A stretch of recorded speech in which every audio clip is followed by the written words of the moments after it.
All right, love bugs, hopefully you logged on to your GetEpic account, and if you went to your mailbox, you should have seen this book assigned to you. It is called Whoosh, Lonnie Johnson's Super Soaking Stream of Inventions. If you did not go there, you can feel free to just read the book along with me, but if you go to your Epic account, you can read it with me. Let's go. Every day brought a challenge for young Lonnie Johnson, the challenge of finding space for his stuff. 6 Johnson kids were squeezed into their parents' small house in Mobile, Alabama. Lonnie would have loved a workshop of his own, but there just wasn't room. There was nowhere to keep his rocket kits.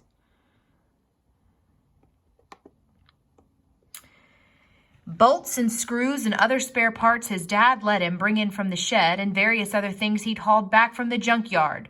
Bamboo shooters, rubber band guns, erector sets, go-kart engines. Lonnie loved building and creating. Ideas for inventions just kept on flowing. He learned how to make rockets from scratch. Kids at school gathered to watch Lonnie launch them, and he learned how to make rocket fuel. When it caught fire in the kitchen, Lonnie's mom didn't make him stop. She just sent him to work outside.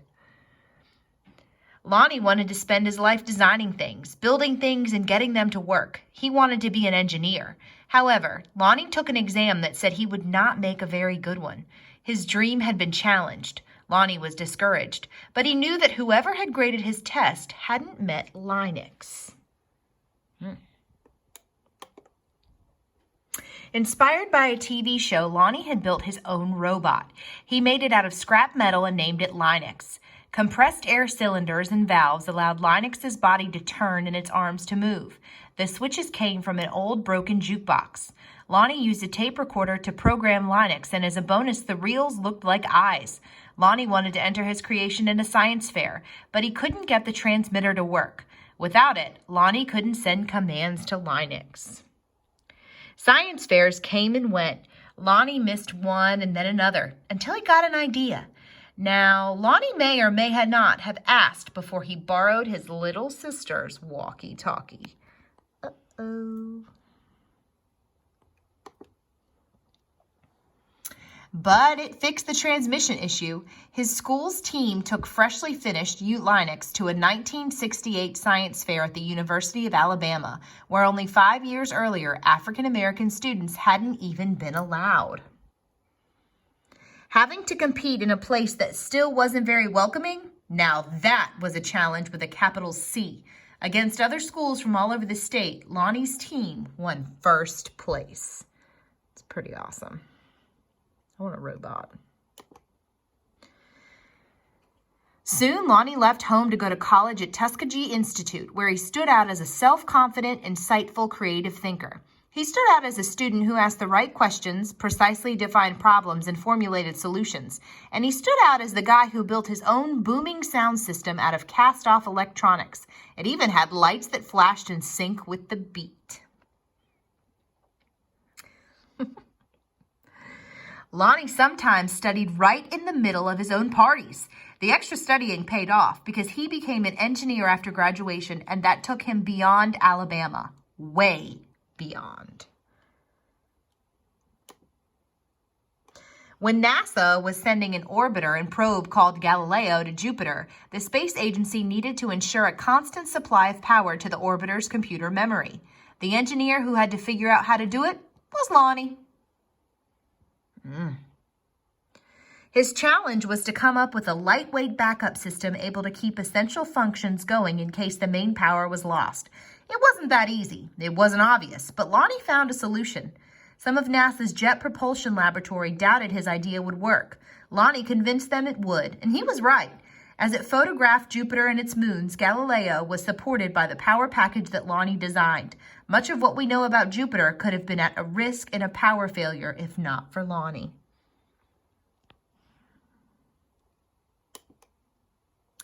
Ideas for other problems to solve just kept on flowing. They flowed whether Lonnie was working with hundreds of people at NASA or up late tinkering with his own inventions and finally his own workshop.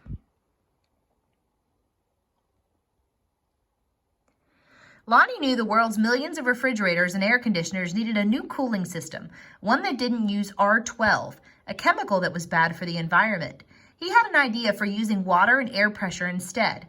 To test his idea, he made a pump and nozzle, connected them to the bathroom faucet, turned on the faucet, turned on the pump, and then whoosh! The stream that blasted across the bathroom was so powerful it created a curtain swirling breeze. It also gave Lonnie an idea for yet another invention. This, he thought, would make a great water gun. First, he had to find or make the parts, including a pump small enough for a child to handle. Then he had to glue the parts together in a prototype, an early version for room for improvement. Oh, this looks fun. Finally, Lonnie tested his strange-looking squirt gun at a picnic.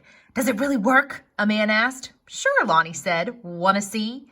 Lonnie worked the pump, which squeezed air into a chamber, and when he pulled the trigger, the air escaped, forcing water out with a whoosh. For a water battle to be a fair fight, there couldn't be just one of Lonnie's water guns. He needed help making more, so he went to a toy company, after toy company, after toy company. Looks like they're all saying no. The word no flowed again and again, but finally one company said yes, and it planned to make his water gun. Lonnie also had other projects, a water-propelled toy airplane, 2 kinds of engines, and his cooling system. He found investors to provide the money for turning his ideas into products people could buy. He made a leap of faith, quit his day job, and devoted himself to full-time inventing. Never give up. But soon each plan fell apart, even the one for the water gun. These things sometimes happen, but when they happen one after another to the same person, well, that's some pretty bad luck. Lonnie didn't have a job, and he didn't have the money he'd been counting on. He and his family had to move out of their home and into a little apartment. He was angry and scared. But Lonnie had dealt with challenges all his life. He knew a lot about solving problems, and he still believed in his inventions, especially that water gun. So Lonnie went looking for another toy company. In 1989, he found a toy maker who was interested in seeing the water gun if Lonnie ever happened to be in Philadelphia. "But don't make that special trip," the guy said. But Lonnie made that special trip. In his wife's suitcase, he carried a new prototype. He unpacked it, filled the tank with water, pumped the gun until the air pressure was good and high, and whoosh!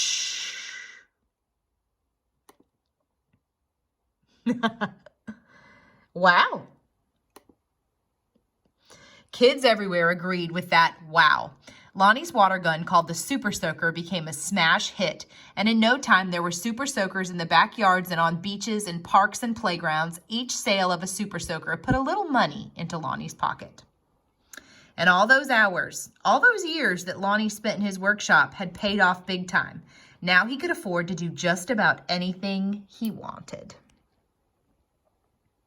So what did Lonnie do?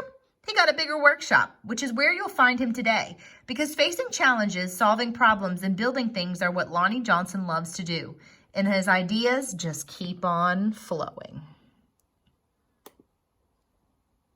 The end.